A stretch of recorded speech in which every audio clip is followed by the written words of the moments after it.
আসসালামু আলাইকুম ভিউয়ার্স, আশা করছি সবাই ভালো আছেন। প্রথম আলোর একটি নিউজ রিপোর্টে বলা হচ্ছে, গ্রাহকের টাকা আত্মসাৎ, ডাচ বাংলা ব্যাংকের সাবেক কর্মকর্তার 4 বছরের কারাদণ্ড। অর্থাৎ ডাচ বাংলা ব্যাংকের কোনো সাবেক কর্মকর্তা এই অপরাধটি করেছেন। তো এই বিষয়ে চলুন একটু বিস্তারিত জেনে নেই যে আসলে ঘটনাটা কী হয়েছে। তো এখানে বলা হচ্ছে, গ্রাহকের 2 লাখ টাকা আত্মসাতের মামলায় ডাচ বাংলা ব্যাংকের রাজধানী ঢাকার ওয়ারি শাখার সাবেক সহকারী রিলেশনশিপ কর্মকর্তা মোহাম্মদ আব্দুল আহাদকে 4 বছরের কারাদণ্ড দিয়েছে আদালত। বৃহস্পতিবার ঢাকার বিশেষ জজ আদালত 9 এর বিচারক মোহাম্মদ আব্দুল সালাম এ রায় দেন। আদালতের বেঞ্চ সহকারী সাইফুল ইসলাম মিঠু বিষয়টি প্রথম আলোকে নিশ্চিত করেছেন। তিনি বলেন, মোহাম্মদ আব্দুল আহাদের বিরুদ্ধে দণ্ডবিধি 409, 468 ও 47 ধারার পাশাপাশি দুর্নীতি প্রতিরোধ আইনের 5-2 ধারার অভিযোগে প্রমাণিত হয়েছে। প্রতিটি ধারায় তাকে 1 বছর করে কারাদণ্ড দেওয়া হয়েছে। দণ্ডগুলো একত্রে কার্যকর হবে। পাশাপাশি তাকে 2,50,000 টাকা জরিমানা করা হয়েছে। মামলার এজাহার সূত্রে জানা যায়, সাইমা বেগম ডাচ বাংলা ব্যাংকের ওয়ারি শাখায় 6 মাস মেয়াদী একটি এফডিআর হিসাব খোলেন এবং সেখানে 4 লাখ টাকা জমা করেন।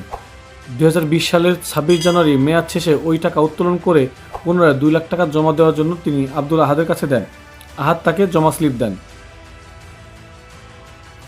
2 মাস পর 19 মার্চ টাকা তুলতে গিয়ে তিনি দেখেন হিসাবটিতে কোনো টাকা জমা হয়নি। পরে বিষয়টি ব্যাংকের ঊর্ধ্বতন কর্মকর্তাদের জানানো হলে আহাদকে শনাক্ত করা হয়। পরে তিনি দায় স্বীকার করে জবানবন্দি দেন। 2022 সালের 24 জানুয়ারি দুদকের সহকারী পরিচালক মানস বিশ্বাস মামলাটি করেন।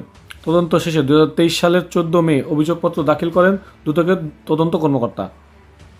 তো এই ছোট্ট ঘটনাটি থেকে আমরা যেটা বুঝতে পারলাম সেটা হচ্ছে, আমরা অনেকে ব্যাংকের গ্রাহক যারা রয়েছি তা ব্যাংকে গিয়ে টাকার জমার স্লিপটা নিয়ে চলে আসি।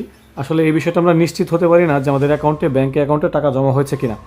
সে বিষয়ে বর্তমানে যে ডিজিটাল সিস্টেম রয়েছে সেটা হচ্ছে, আপনার টাকা অ্যাকাউন্টে জমা হওয়ার সাথে সাথে কিন্তু, অর্থাৎ পোস্টিং হয়ে অ্যাপ্রুভ বা অথরাইজড হওয়ার সাথে সাথে কিন্তু আপনি একটি ক্ষুদ্র বার্তা পাবেন, অর্থাৎ আপনার মোবাইলে একটি মেসেজ পাবেন, যেই নোটিফিকেশনের মাধ্যমে আপনি জানতে পারবেন বা কনফার্ম হতে পারবেন যে আপনার ব্যাংক অ্যাকাউন্টে টাকা জমা হয়েছে।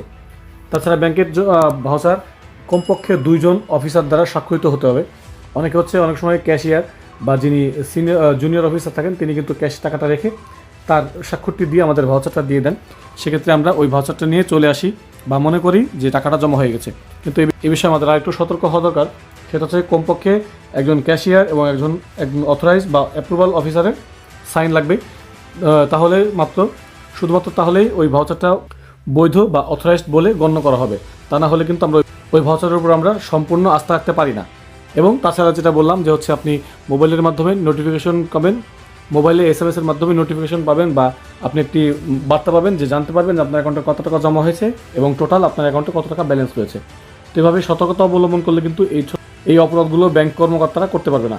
যদিও সব ব্যাংক কর্মকর্তারা এক নয়, কিন্তু তার মধ্যেও 2-1 জন আছে যারা অপরাধের সাথে জড়িয়ে থাকেন এবং বিভিন্ন জালিয়াতি করার চেষ্টা করেন। তো এই সমস্ত ধোঁকা থেকে বাঁচতে আমরা এই সতর্কতাগুলো অবলম্বন করতে পারি।